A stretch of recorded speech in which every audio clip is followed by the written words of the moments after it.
YCP 4వ జాబితాపైన కసరత్తు పూర్తయింది. 8 మందితో 4వ జాబితా సిద్ధమైనట్లు తెలుస్తోంది. ప్రధానంగా ప్రకాశం జిల్లాపైన సీఎం జగన్ ఫోకస్ పెట్టారు. ఒంగోలు, గిద్దలూరు, కనిగిరి, మార్కాపురం, కందుకూరులో మార్పులు జరిగే ఛాన్స్ ఉంది. ఇప్పటికే ఎమ్మెల్యేలతో సీఎం జగన్ చర్చించి కసరత్తు పూర్తి చేసినట్టుగా సమాచారం.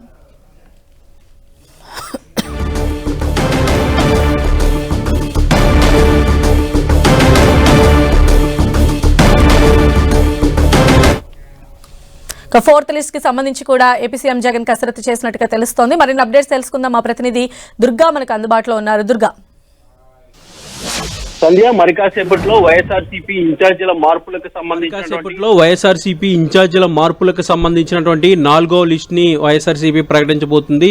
బొత్స సత్యనారాయణ ప్రకటన చేయబోతున్నారు. అయితే 4వ లిస్ట్ కి సంబంధించి మొత్తం 8 నియోజకవర్గాలకు సంబంధించినటువంటి మార్పులు చేర్పులు ఈ 4వ లిస్ట్ లో ఉండబోతున్నాయి. పూర్తిగా అసెంబ్లీ సెగ్మెంట్లకు సంబంధించినటువంటి ఇన్ఛార్జీల మార్పులు ఈ 4వ లిస్ట్ లో ఉండబోతున్నట్టుగా మనకి సమాచారం ఉంటుంది.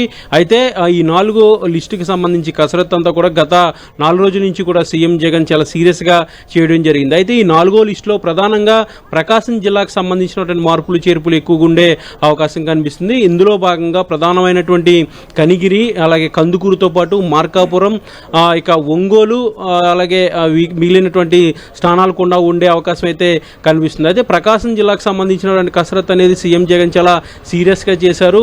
ముఖ్యంగా గిద్దలూరు లేదంటే ఒంగోలు ఈ 2 స్థానాల నుంచి బాలినేనికి అవకాశం ఇవ్వాలంటూ సీఎం జగన్ నిర్ణయం తీసుకున్నారు. అయితే గిద్దలూరు బాలినేని పంపిస్తున్నారా లేదంటే ఒంగోలులోనే కొనసాగిస్తున్నారా అనేది కూడా అధికారికంగా ప్రకటించిన తర్వాత మనకి తెలిసే అవకాశం కనిపిస్తుంది. అయితే మిగిలినటువంటి నియోజకవర్గాలకు సంబంధించి కందుకూరు, కనిగిరితో పాటు మార్కాపురం ఈ 3 నియోజకవర్గాలకు సంబంధించినటువంటి ఎమ్మెల్యేలు ఈరోజు సీఎం జగన్ కలిశారు. ఈరోజు సాయంత్రమే తాడేపల్లికి వచ్చినటువంటి ఈ 3 ఎమ్మెల్యేలు కూడా సీఎం జగన్ కలిశారు. ఈ మార్పులకు సంబంధించి సీఎం జగన్ వాళ్ళకి సమాచారం ఇచ్చినట్టుగా మనకి సమాచారం ఉంటుంది. అయితే మిగిలినటువంటి కొన్ని చోట్ల కూడా మార్పులు చేర్పులు ఉండే అవకాశం కనిపిస్తుంది. ఉదాహరణకు సూలూరుపేట ఎమ్మెల్యే కూడా సంజీవయ్య కూడా ఆల్రెడీ నిన్న సీఎం జగన్ ని కలిశారు. ఆయనకు కూడా మార్పులు చేర్పులకు సంబంధించినటువంటి సమాచారం ఇచ్చినట్టుగా తెలుస్తుంది. అంటే మొత్తం 8 అసెంబ్లీ స్థానాలకు సంబంధించినటువంటి మార్పులు చేర్పులు అయితే ఈ రోజు మరి కాసేపట్లో వైఎస్ఆర్సీపీ అఫీషియల్ గా ప్రకటించబోతుంది. సంధ్య, రైట్ దుర్గా.